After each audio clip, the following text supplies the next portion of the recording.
club membership, building new clubs, and retaining your members. And she's going to put it very eloquently. Here's about Rose Beeson. Rose joined Toastmasters in 1993, and her club promptly folded 3 months later. Imagine that.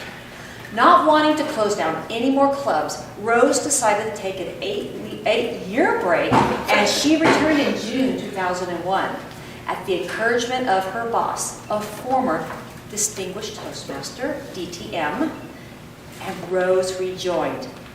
In Toastmasters, Rose found a supportive group of leaders and mentors who encouraged her to become an area governor. It's an awesome role. Then division governor, then to lieutenant governor of marketing, lieutenant governor of education and training, and finally, she was the 2011 to 2013 District 3 governor, achieving distinguished district, reaching number 13 in the world. If you guys don't understand this, you will. Because Toastmasters is way beyond the club. All right, so Rose, she came all the way out here from Mesa, Arizona, and she works for a large financial institution working with international information technology teams. Rose is staffed to 3 felines, collects vintage furniture, spends a lot of time with her Kindle, and her fiance. Let's give a good round of applause for Rose Beeson. We talk about membership, club quality, and club building. And I kind of got an inspiration for this presentation from books that I had put on my goal list for the year.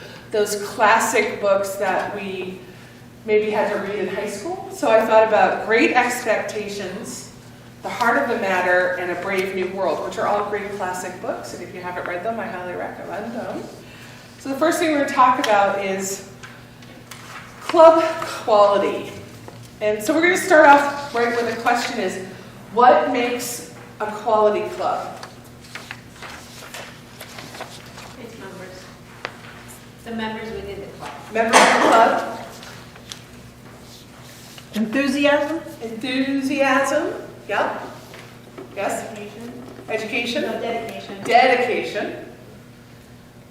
The learning environment. The learning environment.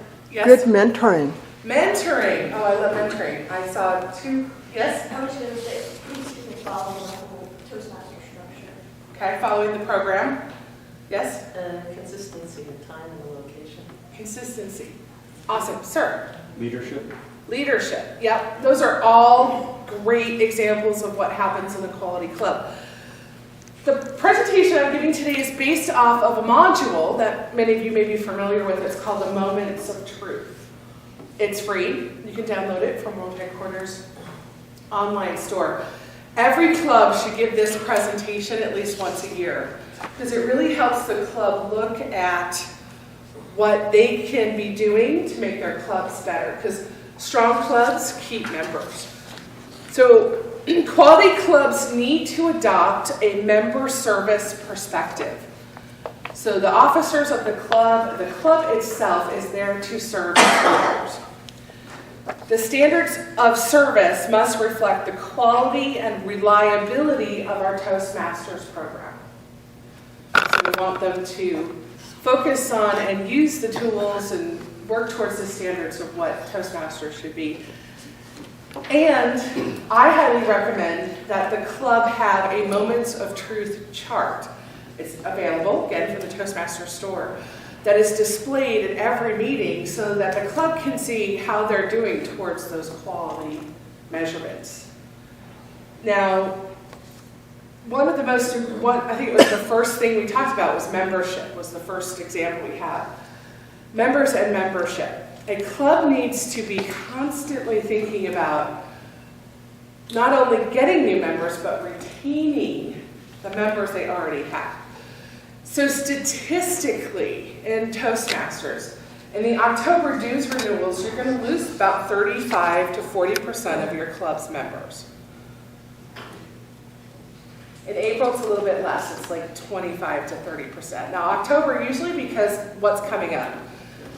Christmas, Thanksgiving, Hanukkah, whatever the holidays are, New Year's, people get less interested. April, we get less of a membership loss because people stick around. Spring's nice. We like to be active in the spring. So clubs need to be working on their membership building, not just at certain times of the year, but all year long. So you have to foster a membership building culture. And not just a building member, I'm going to rephrase that. The club needs to develop a membership building and retention culture. So are there any vice presidents of membership? And I know there's at least one because we were talking earlier. Okay. Your role, part of your role, is to develop and begin implementing club membership contests. What are the 4 membership building contests that World Headquarters implements every year? The 4 are, in order, Smedley, Talk Up Toastmasters, Beat the Clock, and then all year long is the individual membership sponsorship program. So if you did not know, on the Toastmasters application, there's a spot that says, who sponsored me? And if you bring someone to the club and they sign up and you don't fill out that top section, shenanigans. Because you are actually working towards an individual membership award. Every 5 members that you sponsor, you get a pin. And then I think for every 10, you get another kind of pin and a discount, and then 15 and more. They used to give away a scarf and a tie, or scarf and or tie, depending on your gender, or what you wanted. Now I think it's a gift certificate. I'll have to check, but there are 4. Now, so vice presidents of membership, you can do additional ones. Now, the dates for those memberships are Smedley is August and September. Talk Up is February and March. And Beat the Clock is May and June. So if you look at it, Smedley is August and September, which is just before what in October? Dues, okay? February and March. Talk Up is just before April. dues again. And then Beat the Clock, May and June, is just before The end of the year. the end of the year. It's strategic. When I was a brand new newbie Toastmaster, and someone pointed that out, I went, oh my God, that's brilliant. Because it is, right? So we're working on getting all these reading membership goals for those 2 dues periods. If you have new members in July to September, if you're a savvy treasurer or vice president of membership, you just get them to pay for the next 6 months, and you've got your renewals for the year. So then you'll know, planning, how many you have to fill in to keep your club at Charter straight. Okay. So VPM, start thinking about additional things that you can do. Now, there are specific, these contests that Toastmasters have certain criteria and rules, so make sure you know what those are. And then clubs have their own contests to fill in the times that Toastmasters doesn't have them.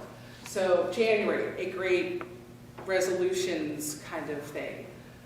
Calling old members who've left to come back, we want you back campaign. Those are some of the things you can do to fill in those gaps. Now, here's a big question. We're going to do a little 5-minute group activity. So if you want to just kind of group with the people in your rows or the row behind you, just however you want to do this. We're going to talk about, and I'm just going to pose a simple question. Come up with a few answers. Let's hear. Why do we want to retain members? And come up with some answers to that question. Why do we want to retain members? Let's hear some brilliant ideas from you on why do we retain members? Don't be shy, you're Toastmasters, come on. Yes. One of the things that was a common theme was the history of a club. So the more members you have, the longer the club is around, the stronger the club is. So you have people who are on the board, they come off the board, but they feel ownership of the club. You also have the people who are shy. By having a large membership, you encourage them to step up and take more leadership role and come out of their shells. I can keep going, but I think we Okay, want to couples talk. good. Yeah, let's get one of the other two. The veteran members can now be mentors and members in the club. Yes, yes, yes. And of course, it helps with your size, your census during in June. Awesome. This is great.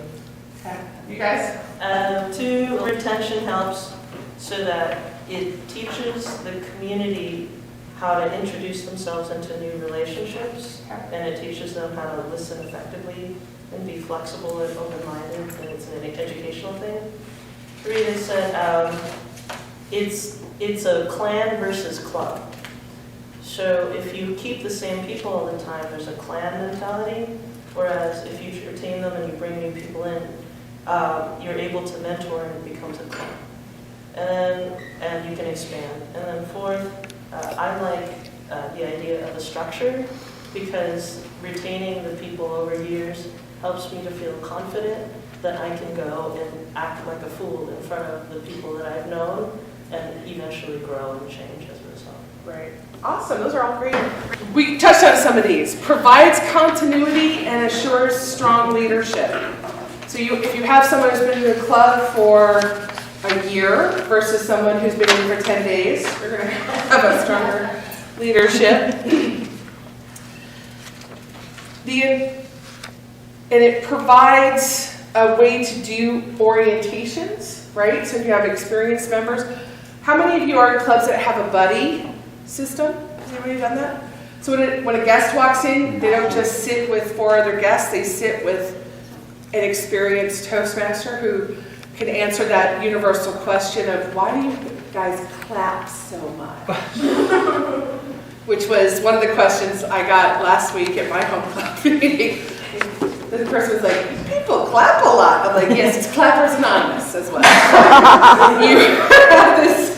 You have people who are there that can guide the club, provide a history, create legacies. It's all really good to retain members. People leave membership-based organizations because their needs are not being met, other than death, job change, location change. More than anything, it's about meeting the club needs. So we're going to talk a little bit more about that in the next section. So for membership, thriving clubs have 20 members in them. People stay for longer than the 15 months. It used to be 18 months that people stay in Toastmasters. It's actually down to 15 months. Thriving clubs promote themselves whenever they have the opportunity. The programming, and that's your meetings, is varied. Okay. And regularly builds memberships. So here's a membership tip. Don't just go for 8, which is in your Distinguished Club program. In your Distinguished Club program, 2 goals are 4 new members and 4 more new members. Try to plan your year 1 new member per month. Yes. If you're in a low member club, I don't know, how many, are anybody in a 10 and under club? 10 members and under? You are, okay. So for low member clubs, the change effective April 1st is that instead of the minimum being 6, it's now 8. But you have 6 months, starting now, in January, 6 months to build up to that membership role. And we have found within the organization, after surveying and look at data for the last 5 years, most 6-member clubs can reach that number. About 5% don't. Okay. So if you're in a low member club or you're working with low member clubs, start now working with them to increase them to 8. We're going to talk about the heart of the matter, and this is really the section on club quality. So I want to hear from you guys. We talked about quality clubs. Some of the other things that I had on my cute little, it's on the handout, but I have my cute little PowerPoint. Meet goals, supportive evaluations is key for club quality. Social interaction and not just at the meeting. We'll talk more about that. Interesting speeches. Anybody in a club with a guy who's like into rocks and has done 8 speeches on rocks? Because I have. So, and as club officers, we might want to recommend to Dave, the rock collector, to expand his horizon. So we want to keep our speeches interesting. I belong to a dining club where I think last year we only have 1 speech. We meet 12 times a year. We only give 1 speech, 1 evaluation. I think we had the same person give speeches 5 times. Vary the speakers, and good programming. So let's talk about the first area, membership, or fellowship, variety and communication. And these are in the Moments of Truth module. So it's not like I'm telling you anything I didn't learn from Toastmasters already. Greet guests. Everyone in the club should greet a guest. I didn't get to do it at the very start of our meeting, but everyone who was in the room before we started, I said hello to. And then I zeroed in on this poor woman right here. Sat down next to her. So make sure that guests, when they walk in the door, are greeted. Educational meetings. One of the clubs that I've worked with in the past does a Toastmaster tip every meeting. And they get up and they talk about leadership. So at my club meeting on Thursday night, one of our members got up and talked about leadership and how in leadership you don't have to know everything. Because there are 3 reasonable answers to every question. Yes, no, and I don't know, but let's find out together. Okay? So that was a great tip for the members of our group, because we often look at our leaders and think that they should know everything. And sometimes leaders think we should know everything. I've been in Toastmasters a long time, and I know a lot of people have been there, done that, and own this t-shirt, but I don't know everything. I don't. And I'm a region advisor. I tricked them, didn't I? Because I don't, and I never will, because there's so much to know. So that was a great tip. That might be something to make your meetings more educational. Social events. Do any of you belong to clubs that do social events outside of the club? Happy hour?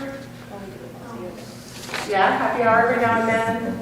I belong to a club that has a woman in our club who's a docent at a historical home in Phoenix called the Boulder House.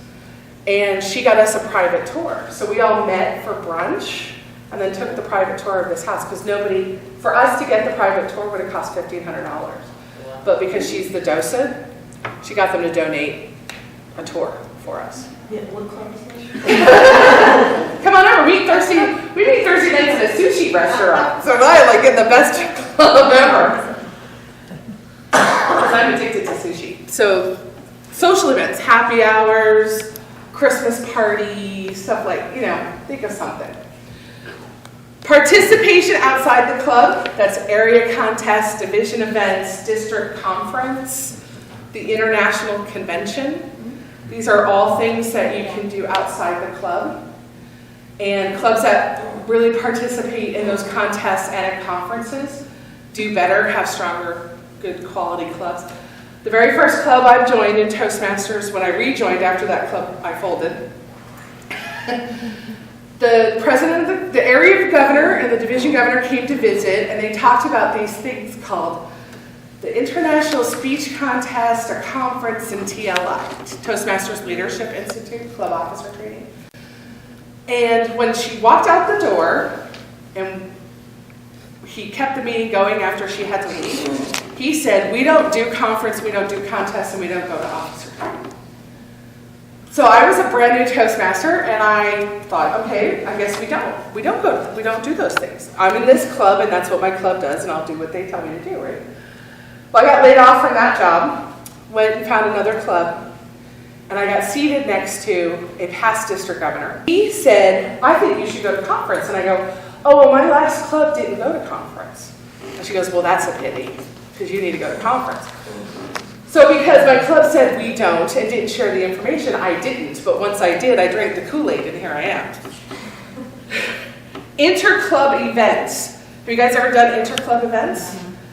So there's a thing that some of the clubs in districts I've worked with in the past that do called Speaker Evaluator Exchange. It's really great because here's what happens. I've been in my home club for 6 years. Everybody knows I do this because I'm worried that my shirt's going to come up because I'm fluffy, right? I put my hand in my pocket. I make no apologies. That's my natural stance. I have to change my hip position every now and then because I have an arthritic knee, right? And the knee can't take it. So they all know that I do that. And those are my habits.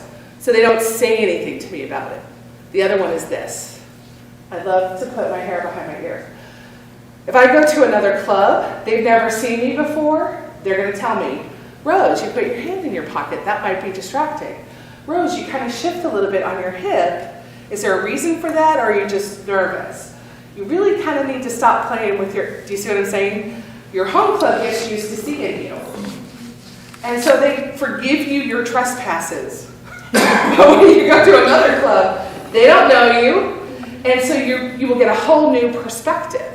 And then if you're evaluating the same 10 people over and over and over, you are doing the same thing. So if you evaluate someone new, then you're gaining new experience. So I highly recommend exchanging speakers and evaluators every now and then. It's also great for a very strong club to develop, to adopt or take on a weak club.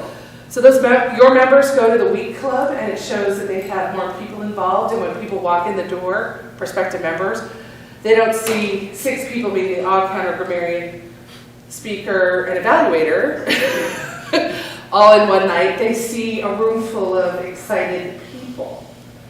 And then if those people from Struggling Club sees your amazing uber great club, they're going to be inspired to work on their club. So you can see it's a mutually beneficial experience. Then please, please, please have a club website. I don't think in this day and age there should be any club, unless it's a corporate club that has an intranet presence. But if you are an open club, which means you can bring people in, I don't see why there shouldn't be any club on the planet right now that doesn't have a website. See how those that can use it, how they feel about it. Because, here's the thing. If they don't know your club exists, they don't know your club exists, right? If they can't find you, if they can't see you. Back in the day, when I got laid off from that first job with a club that didn't do anything, I looked for clubs that had websites. And I called about 6 clubs. 2 of them had phone numbers that were no longer good. And this was the information they had on the world headquarters find a club thing. Of the 4 that I could actually reach, 3 had websites. And so those were the 3 I visited. And of those 3 clubs that visited, only 1 asked me to join.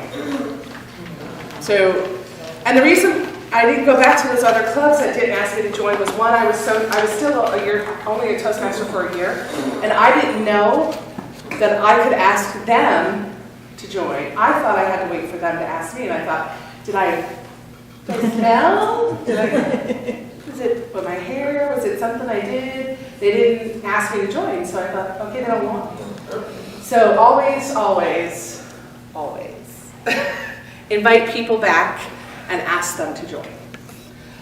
Any questions on fellowship, variety, and communication? Yes.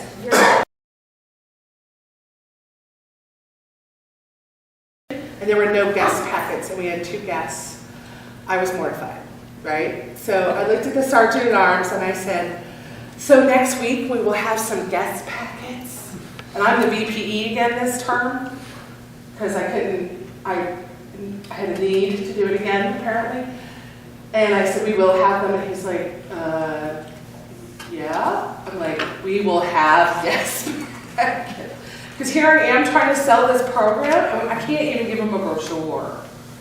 And nowadays, it's all about the first impression and what you have, and people are more savvy than they used to be. And thankfully, those 2 people found us their meetup, and they posted that they were not only coming back, but joining, so I'm crossing my fingers. that they actually do, because we only need 2 more people. And dues renewals, and with presidents distinguished again. So always have something to give them, even if it's just a brochure with your club information on the back. But I get multiple copies of the Toastmaster magazine. I give them to my club, put them in a guest packet, put an application in, give them something. Absolutely. Anything else? Any questions, comments on fellowship? Let's talk about programming. And programming is program planning and meeting organization. So the question is, what kinds of activities and programming can your club do to make it more exciting? Who wants to share some ideas about programming? Explains. One, have people sign up for the thought of the day, something humorous, a joke, an affirmation. To have a wish list, a structure for people so that they can get they can get enthusiastic about bringing their members because they see that they can participate in things that they wanted. 3, one has a boot camp or a professional speaker takes the new members and mentors them one-on-one so they can go forward. 5, our Toastmaster in my club lets you know the theme ahead of time so you can be excited about knowing, okay, we're going to do this. And 6, my club focuses on your next award, so helps you move forward so you can go ahead and achieve that with as much support and encouragement as possible. Awesome. We definitely are supportive of a different theme for every meeting. Yep. Table topics, of course, would be tied to each of those topics. We like Joke Masters as an idea that you could do around themed moments in time or whenever you fit them in. Yep. And along the table topics idea, there was an idea of having a bag of items blind to the individual and having them sell that as, tell me a story about it, make us want to buy it or own it or whatever. And the same idea came with like a penny. Putting, with pennies, you take out the year, Yep. and then you tell us something about that year, which I would be terrible at. There are tons of table topics questions. You just Google icebreaker questions, table topic questions. I have a list of about 180 questions. So some of the things to think about for programming, prepared agendas. No, shocker. But here's a hint. Assign it to someone. And someone could be the Toastmaster of the meeting. Someone could be the Sergeant at Arms. Someone could be the VPE. Whoever it is, make someone responsible and have it consistent for every meeting. In my home club, it's the Toastmasters responsible. They go on free toast host, they find out who the functionaries are, and then they are responsible for the agenda. But always have some blank ones in the Sergeant at Arms toolkit in case they win the lottery and decide not to come to Toastmasters and go to Tahiti instead. Prepared members, and that's in the Toastmaster Promise. And I actually used it the other day because my club, again, even though I'm a region advisor and there's a past international director of my club, no one seems capable of signing up for functionary roles. So I reminded them all that in the Toastmaster Promise, it says that you will be prepared to fulfill functionary roles at the meeting. So I would tell you, your struggles are my struggles. Because even though I have a title, which means nothing, it means nothing to them that I can tell them to be prepared. Manual projects. Friends, don't let friends give non-manual speeches. Okay. Friends, don't let friends give non-manual speeches. Now, it's not for the benefit of the speaker. It's for the benefit of the person who's evaluating them. How do we know how to evaluate them if we don't know what they're working towards?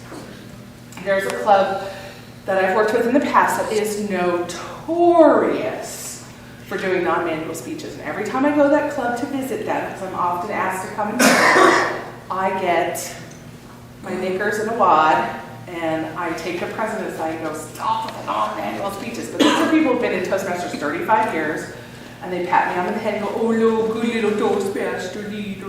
Oh. Are you talking about the regular meetings or like? Regular meetings. We're doing something at contest for the koala for, but and there was the argument going back and forth because we have so many people who are going to be speaking, so it ended up, it's going to be more table topics, but even that's not going to necessarily, so. No, just, if someone wants to give a speech, they need to do it. And here's a great thing, make some copies of a CC manual where you can just hand the evaluator project 3 or project 7 or 10, so that at least the evaluator says, here's my guideline. This is what I can evaluate this person on. Yes. Are there no copyright laws about making copies? I'm not saying give the person a whole manual. Yeah, no, but. Just have the icebreaker speeches, you can download it for free. Yeah, that one's great. But they also have There's you now a can get the manual. little booklet that has the speeches in it. Yeah, I mean, I'm not telling you to order 42 CC manuals and copy them and give them to everybody. I'm just saying have a couple of options for the evaluator, because especially a newer evaluator is not gonna, that was a great speech, but I don't know what you were working for. Yeah. For the visually impaired, we do get manuals on a disc, but they don't take off the copyright, so we can't print them. We can use them and enlarge them so we can read them, Gotcha. or have the computer read them to us, but we can't print them. Or you guys can create a general evaluation form. What did I see, what did I hear, that kind of thing. Just give something to the evaluator. But really instill the philosophy is, and here's my philosophy, I don't give away a speech for free. You gotta have a manual when you're giving manual speeches at the club level. Topics, on time, start and end on time. If I had to charge the club my hourly rate, they would be really upset if you're gonna, Like if I work my home club, one of my 2 home clubs I go to is my work club. And if they don't end it at 1 o'clock on time, it's bad. You have to start and end on time. And I talked about it, but evaluations that matter. I struggle always with the whitewash. I had someone say, how else can I give you a whitewash or a DTM? And earlier I pointed out all the things I do wrong. So I've been in Toastmasters, I have 2 DTMs, been in Toastmasters for a long time. I still don't do it right. I still need a lot to learn. And so you'll find always something, the whitewash is never okay. Have evaluations that matter. But it is not anger management Toastmasters either. So do not get up there and go, your speech was awful. So positive and supported learning environment. There's always something good. Even if you just tell the person, thank you for taking the risk and getting up in front of us and speaking. Because that is like the biggest challenge for most of the people that walk in the door. Yeah, another thing when you're evaluating a speaker, when you're following that manual, the guide, you're looking for example, for something that's distracting or you're doing incorrectly, you're not going to give them a laundry list of all the horrible things they've done. Right. You're going to pick on maybe 1 or 2 areas that they can make their speeches even better. So, and I've seen people, I think that's another cause of losing members is when the evaluator, whitewashing is bad too, Yep. but also if you go the other way, you Yeah. just tell them how horrible they are. The worst thing you can do is, especially on an icebreaker, when you schedule an icebreaker, always schedule an icebreaker with a kinder, gentler evaluator.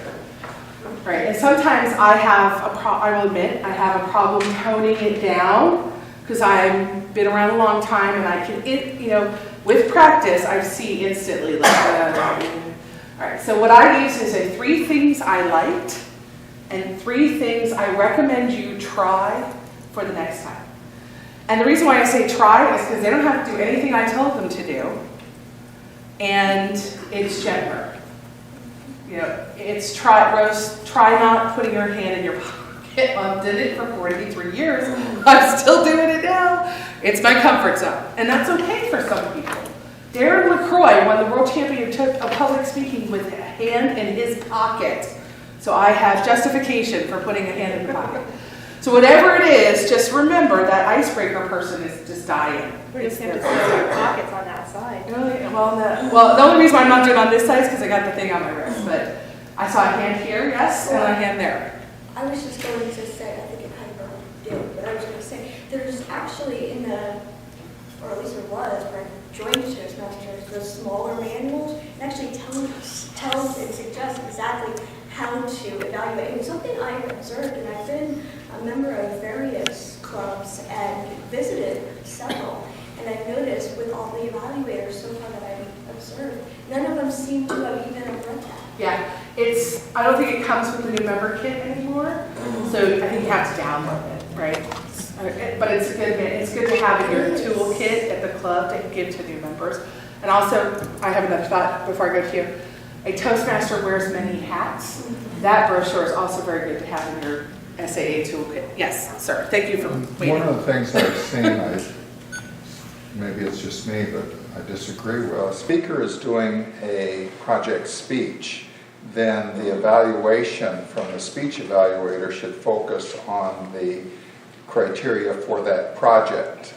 So if it's on gestures, then you should be talking about gestures more than vocal variety or other aspects of the speech. The project was on that. The evaluation should be on what the project is. So I have a little bit different of a philosophy. So Disagree. Is that great? No? So here's what I think. You have the opportunity in that written book to cover all those little fine points. What you can take your opportunity in your verbal evaluation and what is what's going to resonate more with your audience. Okay, so to me, the book is for the speaker, and the evaluation is for the speaker and the audience. So if the speaker did like this the whole meeting, and they were doing vocal variety, I would talk about, Bob, I noticed that you were in the praying mantis position the whole time. Here's what I recommend. That you mentally hold in your hands 2 rolls of quarters and visualize the weight pulling your hands down so that when you need to make a gesture, it's going to be more appropriate or more resonating with it. So you see what I'm saying? Like that sheet on the book is going to go back to more to that vocal variety thing. But because you saw him do this the whole time, and you've got new people in the meeting, you can talk about that and then also touch on it. I'm not saying avoid obvious things, but the general, yes, the body of the evaluation is what I would think would. And that's why with my 3 and 3 method, I pick a couple of things that are in the manual and then a couple of things that will resonate with the folks in there. So that's a good technique for good evaluation. Yes, ma'am. In one of our advanced clubs, Toastmasters for Leaders, we started a round-robin evaluation of the evaluators. Oh. Meaning all the members have an opportunity to comment on the effectiveness of the evaluation. And we're learning a lot from the process. I would say it's going very well. Well, that's the general evaluators should do that, should point out. So we're going to talk, is it one more thing on evaluation, and then we'll talk about a couple other things. We utilize the evaluation form from Toastmasters, and then we encourage the members to write down evaluations there and give it to the speaker. Yeah. That works great too, if they can bring a copy of the specific evaluation. That's great for people who are international speech contestants that want more pointed evaluations. So the last thing on programming and club quality is recognition. Don't forget to recognize your members. VPEs of 1IM this year, it's great to announce at every meeting, here's who turned in an award, here we are with the DCP. Just take time, and it also, if someone like, say, Sally in your club got a promotion at work, stand up and say, hey, guys, I heard Sally got a promotion at work. I got seriously embarrassed last month at our dining club meeting when someone stood up and said, hey, everybody, Tim and Rose got engaged in October. I was like, oh my God. Because I wasn't expecting it, but I was embarrassed at first, but then I was like, well, it's really nice that they read my Facebook page, because I wonder who reads my Facebook page. So even if it's a life event, someone's a new parent, someone's a new grandparent, if you find out those little tidbits from Facebook or Twitter or talking to that person, take time to recognize your members, not only their goals and achievements inside the club, but outside the club. It makes people feel camaraderie and that you actually care about the people who are in your club. All right, let's talk about club building. So you all are in clubs, you're worried about your clubs that you're in. But our mission, the district of which you belong to, our mission is we build new clubs and support all clubs in achieving excellence. So why would we want to build new clubs? To increase membership, Increase membership, increase leaders. increase leaders. Anybody else? I don't know if this is what you're looking for, but for like comfortability, a lot of clubs are geared towards like a specific church or a specific belief or whatever, hobby or whatever. So variety in interests in clubs, that's a great idea. So we build clubs for a couple of reasons. We are expanding our network. We are bringing Toastmasters to more people. So I know how much Toastmasters has given me in the last 13 years. What has it given to you? And wouldn't you want to share that with the world? Okay. Or Los Angeles.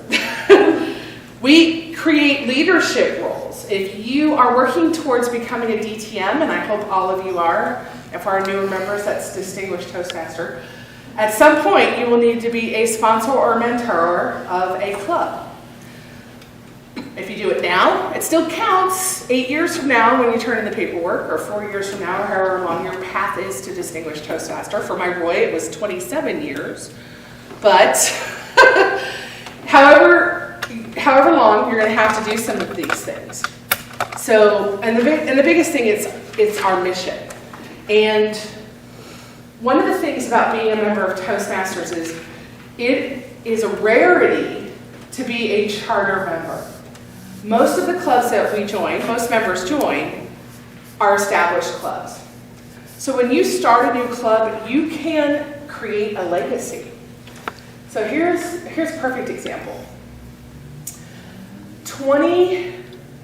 32 years ago, a group of Toastmaster leaders got together and decided that they were going to save a club called Willie's Chopper Talkers in my district. And Willie's Chopper Talkers was a club at the Boeing helicopter factory, which no longer exists, in Mesa, Arizona. And they had 3 members from Willie's club that wanted to keep the club alive, but they wanted to change the focus. And so they did, and they opened the club up to just district officers. Now that didn't last for very long because there's only so many district officers that would want to join a club. So then they opened it up to members of the community, and the club was called Leaders Plus Toastmasters. 22 years ago, a relatively new Toastmaster, been in about a year, walked into that club and sat down and was paired with a very seasoned Toastmaster member who saw something in that newer Toastmaster that was something she did not see within herself. And this seasoned member thought, you know what, I'm going to mentor this woman, this young woman, because I think she has something to give. So that woman was me, and that was the club I joined 11 years ago. And that mentor is still my mentor today. He's been a past international director, not my fiance, another past international director. If Willie's Chopper Talkers had folded, it would not have existed 22 years ago. It would not have been there when I walked through that door. Of course, I wouldn't have walked through that door. And I would not be the region advisor and here today with all of you. So the impact of creating new clubs, you won't know for many, many years. If your clubs did not exist, how different would your life be? And some people think I'm nutty for thinking that way, but I have goosebumps. Just thinking about all of you and the fact that you walked into a club somewhere, and that club existed because a group of people cared enough to start it. So that's why. Forget the goals. Forget the numbers, the things we have to achieve. Think about the member. Because I probably wouldn't have stayed in Toastmasters. I probably would not have met my future husband. And I probably wouldn't have gone back to school, gotten degrees. I'd probably still be somebody's executive assistant and hating my life. So that's why we build clubs, to me. Right? It's impactful when you think about it in a different way other than just Janet saying, hey, we need more new clubs. What Janet's really saying is, hey, we need to change people's lives. Because that's what we do as leaders and members of the clubs. As members of clubs, you are changing your life, and that's where you need to start. But sometime in your Toastmaster journey, the switch happens and you start thinking about, how can I help other people change their lives? Because that's why I stayed in. I'm a 2-time DTM, I've done the program, I could go, right? I could say, see ya. But I stay in because I get excited about all of you. And that's really the key of building clubs. So if you want to build a club, there's a couple things that you can do. You can research companies of 100 or more in your area if you're interested in starting a corporate club. If you work in a company that's got more than 100 people and you don't have a Toastmasters club, start one in your company. Okay. One of the ways is kind of reverse engineering. Find a location and then find people to come to that location to join a Toastmasters club. You will want to let Janet know that you're looking at starting a new club. She's your gal for club building until June 30th. And it'll be somebody new, but doesn't mean the process stops. Thanks for coming. I'm inspired. Oh, you're fine.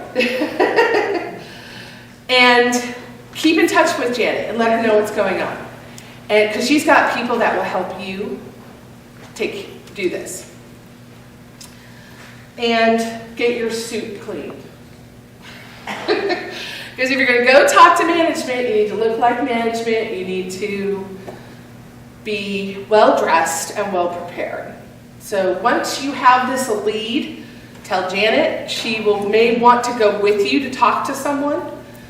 And here's a tip. If you go with Janet or the area governor or the division governor, the best thing you can do is let the person of highest rank, and not that we have, I don't like to say it that way, but let them do the talking. Because you're brand new at this, but they may have done it before and they know what to say and they know what to do. Be on time. My dad always said if you're on time, you're late, and if you're 15 minutes early, you're on time. So whatever on time means to you, be there on time. To me, it's 15 minutes before. Bring marketing materials with you. You all received the features, benefits, and values sheet. This is a great starter tool to your toolkit for club building.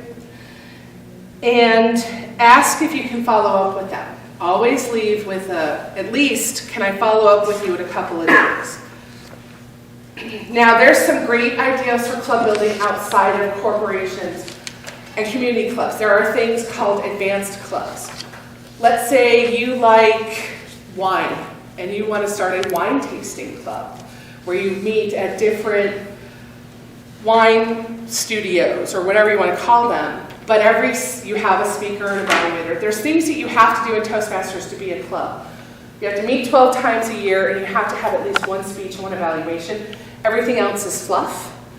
So I'm in a dining club where we do very eclectic things. We did a French charcuterie, which is cheese and olives and dried meats and breads and stuff instead of an actual heavy meal.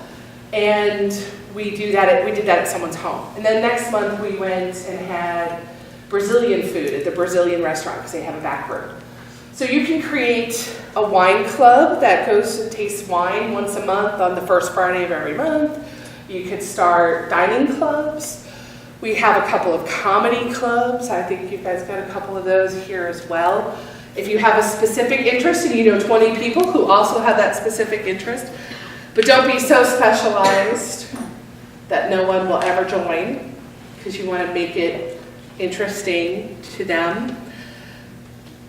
We have if you are a distinguished Toastmaster, maybe a DTM club, there's so many options. If you like butterfly collecting or bird watching, whatever, if there's something that you think other people are interested in, that you would do an advanced club for. And we always recommend with those that you are a member of another club. Because if you, like my dining club, like I said, has 30-something members, it would take 22 years for someone to complete a CC. Because if you rotated between 30 people and you only speak 12 times a year, it's going to take a long time for you to get a CC. So if you want to work the program but then create this other club, it's great. Some of the best friendships and relationships I have came from being involved in second clubs, because I met more Toastmasters, we met more socially, we got friendly. I mean, the guy who sold me my house is the guy I'm in a Toastmasters club with, right? And of course I met my future husband at a Toastmasters meeting. So. And professional organizations, if you belong, I used to belong to the National Association of Women in Construction. We have started a Toastmasters club, because I was in it, and of course I need to start a Toastmasters club. Was this great or what? Yes. We're going to hammer you with some questions in just a second. But everyone in District 52, I have a couple things for you to take with you, and this is really critical. I really like the point that Rose drove at creating a legacy, and that really made me think, I wouldn't be here today had I not joined the Toastmasters Club. So that said, I know that all of you have ideas of what we could start up, and I've included on your table. There's 3 per person. You're welcome to take more. I have more in my card. These are lead cards. If you could get some information and submit that to me, you can call me, you can send it in an email. But the point is, we need to find warm contacts, and right, we're going to change people's lives. Toastmasters has changed my life. I know meeting Rose and talking with her in depth, she's changed my life. Becky, she's changed my life. I mean, there's so many people that have impacted me. Linnea, Cersei, my husband. I mean, there's so many people that I meet in Toastmasters. They've made a great impact on my life.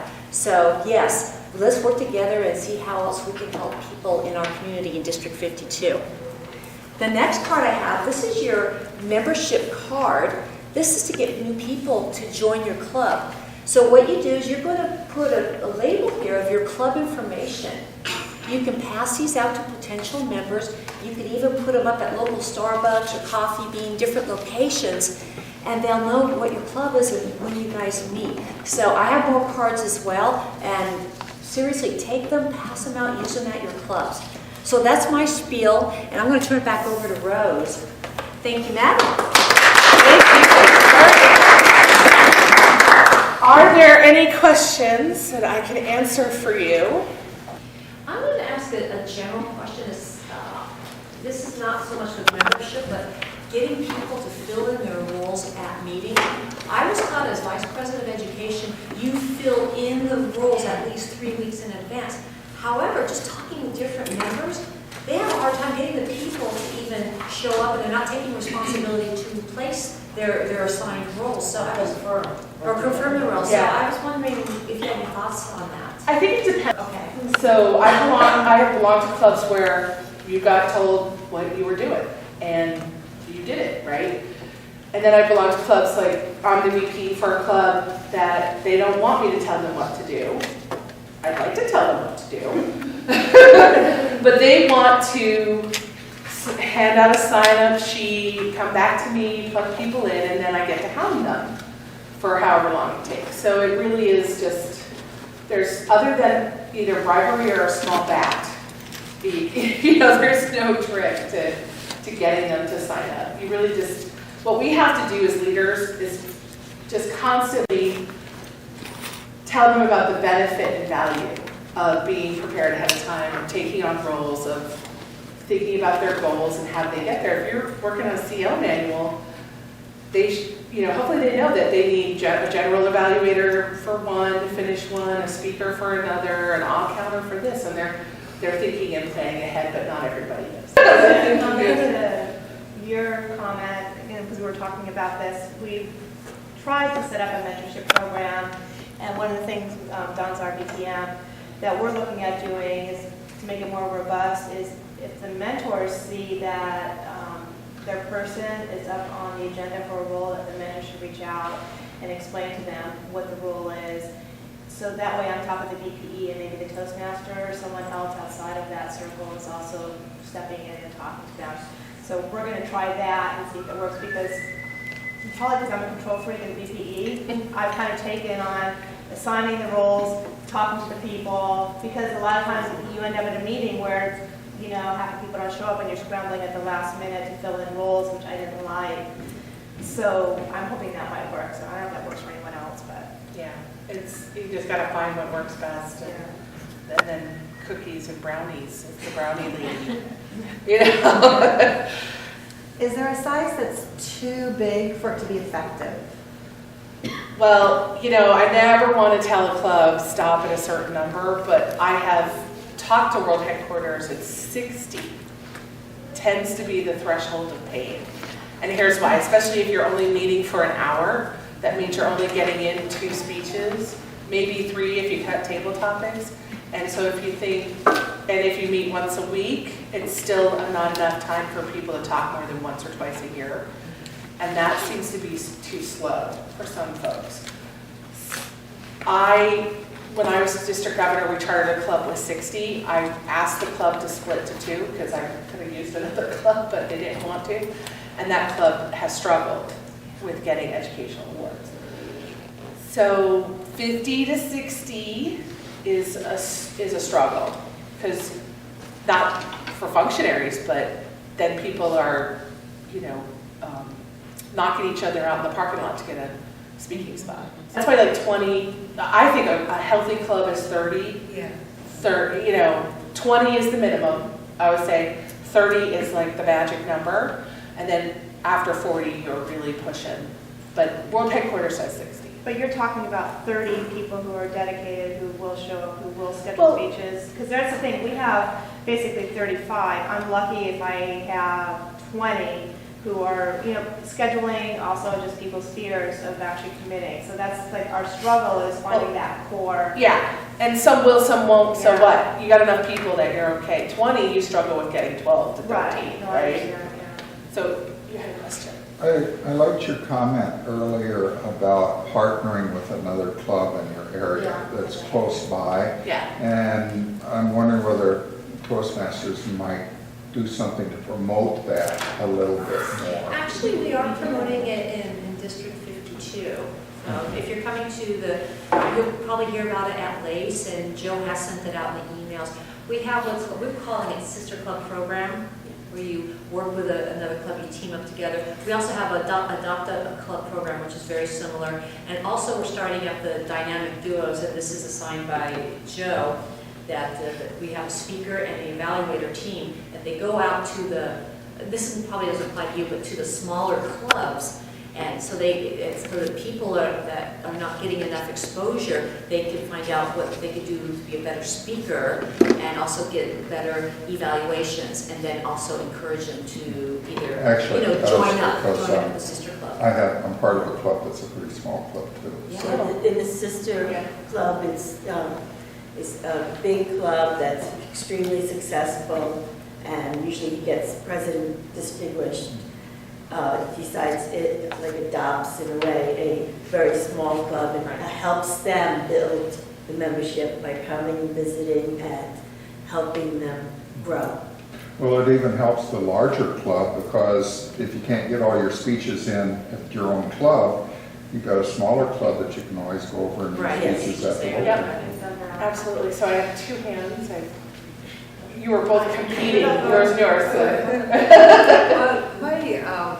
It's not a question, and more of it just came to me that in our organization, we have 29 story building, that each floor has different departments. And Right. now we're getting to a point that we are 35 before. Okay. And we have that problem of speeches, now we decided to have 3 speeches every time. Still, and now we're getting to a point that we're so like motivated, enthusiasm. More people are coming to us. Okay. So what is the thought of having, and we all meet once a week, Thursday at lunchtime. Right. So what's the thought of having another club? Yeah. Or having the same club meet twice? So different people could show up? So my thought, this is just my thought, there may, Janet may have a different thought. So when you get to about 45, then you can split. But you need to be 45 consistently for a couple of dues renewals.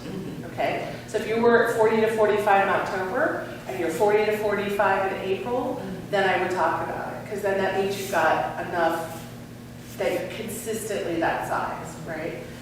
I don't recommend splitting the meetings, because that means your club officers have to go to 2 different meetings every week.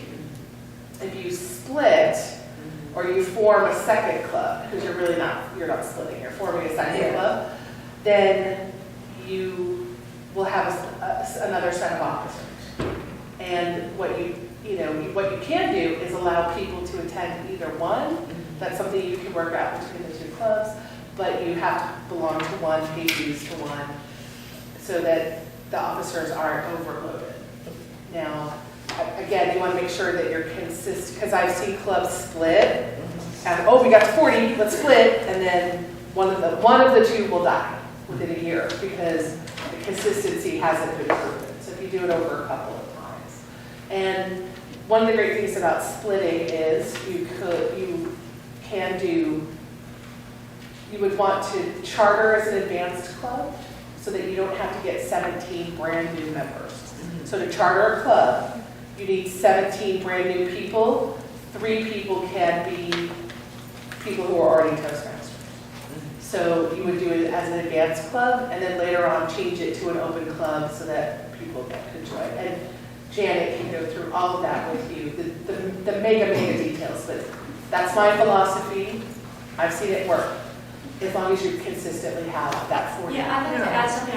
I like your suggestion. I think it's brilliant. It's something that you and your leadership can decide and look into. What you can do, because I've been to LAUSD, I've been to your contests, I've been there before. You could, for example, you could have like a breakfast LAUSD and a lunch LAUSD, or lunch LAUSD and a happy hour LAUSD. Make it interesting. So, I want to join. You're not going to have margaritas, but you can make it, give it, you have other options. And I like your idea where they can join, visit the other clubs. But you don't have to really be on top of that. Yeah, because I noticed some of the members, they cannot come to that 1 hour ever. So maybe either an after hours or a breakfast club. Yeah, before or after. Because some people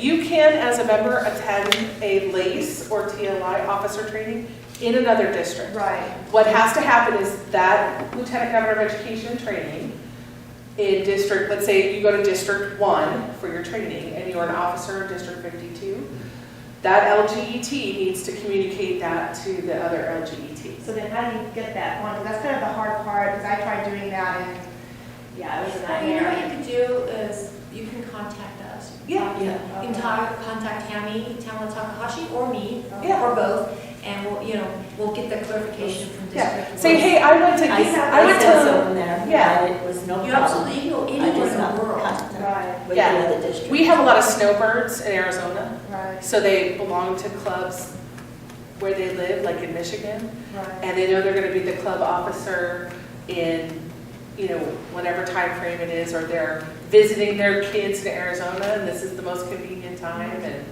so it's really, you just let your district trio know, hey, I attended LACE in District 1 on this date, and here's all the information, and then they should be able to confirm, and then give you credit. Yes. Do you know Janet? Okay, thanks. You talked about advanced clubs, and I've heard the term, but I really don't know if there's criteria for advanced clubs and what that criteria would be, how that gets established. So advanced clubs are generally clubs that are started by people who are already Toastmasters, and the 20 people that they get to join with them, or the 19 people, because that makes 20, are already Toastmasters. And what advanced means is that they're limited in focus in some way. So let's take the dining club I'm in. It's called Epicurean Toastmasters. To be in Epicurean Toastmasters, there are a couple of criteria. One, you need to already be a Toastmaster and be active Toastmaster. And two, you have to belong to another club. Okay. Then you can focus, an advanced club can then just focus on specific things. So for Epicurean, it's dining. We have a distinguished Toastmasters only club that's called Think Tank Toastmasters. So it's only for people who have achieved DTM. Okay. Then you can also focus it on, it can be a club for new members. Let's say you want to do an improv comedy club. You can do that. So advanced narrows the focus. I think the term may be better, and we can make this recommendation to World Headquarters, is that they're called specialty clubs. Yeah, that specific purpose clubs. Yeah. Advanced does not mean that you have to have been a Toastmaster before, but let's say you start a brand new club for football aficionados. So the criteria to start a club is either you are a specialty club that requires people to have already been Toastmasters, or it's a club, and every new club outside of that criteria has to have 17 brand new people and 3 duals or reinstateds, right? So there's 2 ways to go. So if you're already a Toastmaster, 20 Toastmasters that wants to start the wine club, that would be an advanced club. If you know 17 new people and 2 seasoned Toastmasters that want to start the football club, that's an advanced club too. The reason I was thinking about advanced clubs was just like playing tennis. If you reach a certain level of tennis playing, then your game kind of deteriorates if you're playing with people that are not quite as competent as you are. And so somebody that's at an advanced level speaking in a club, or only has available to them clubs that have very novice speakers, it doesn't give them the challenge and the feedback or commitment. And that may be, and I'll get to it. I didn't know whether Toastmasters International has that type of criteria. And that's why I recommended a certain level in your Toastmasters experience. You've been in the same club for a long time and you're getting into like your ACS, your AC Gold, that maybe you join a second club. And then you get an additional education, get additional feedback. Like I talked about the 8 things I still do wrong. My club is like, whatever, that's just Rose. And then.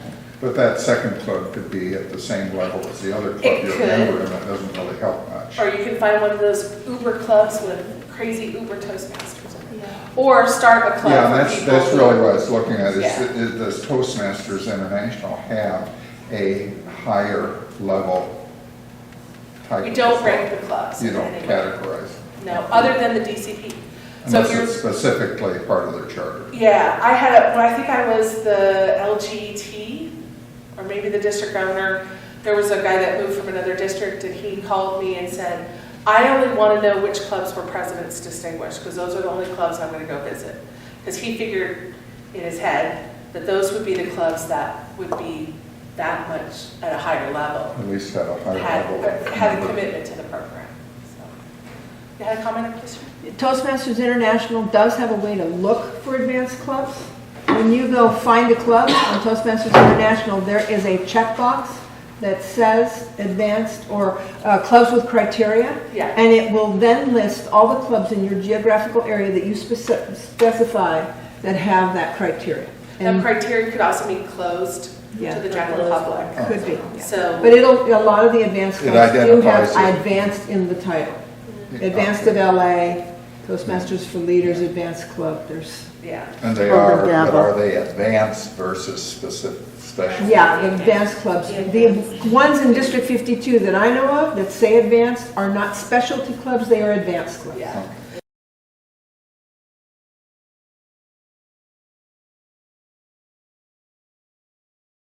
It'll be on District 52's website, for sure. It'll be in the post. So that's district52.org. We'll have a posting there. It'll also be on the District 52 Facebook page, if you're on Facebook. I'm on Facebook, so if you want to friend me. I just post weird stuff about my cats all the time. Okay. So yes, we will, because we don't have access to the email list, but we do have access to that.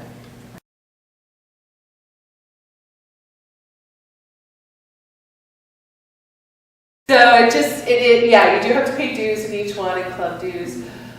Now, I always recommend that if you talk to your tax guy, because some of those educational materials can be tax deductible, and also your volunteer hours and mileage. But talk to your tax guy. My tax guy, I don't ask him, because better not. I don't want to. No, I'm kidding. Talk to your tax consultant if you're interested. If you think that you may be able to. There might be a tax break for you in it too, because it is a nonprofit. So it is 3.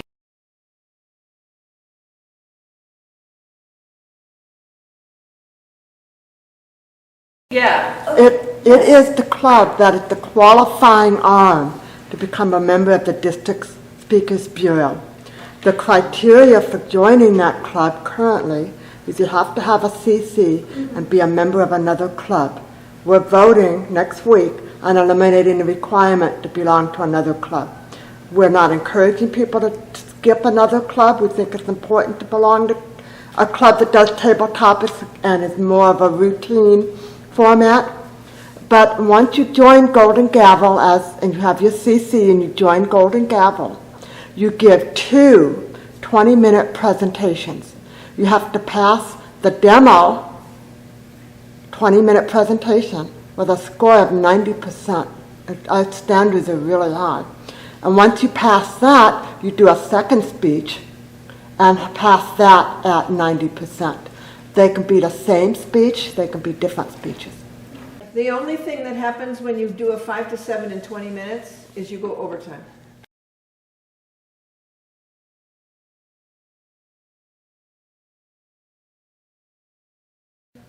I heard the advanced designation. Is there a criteria for a club to get the designation, and who gives that designation to them? So it's really going.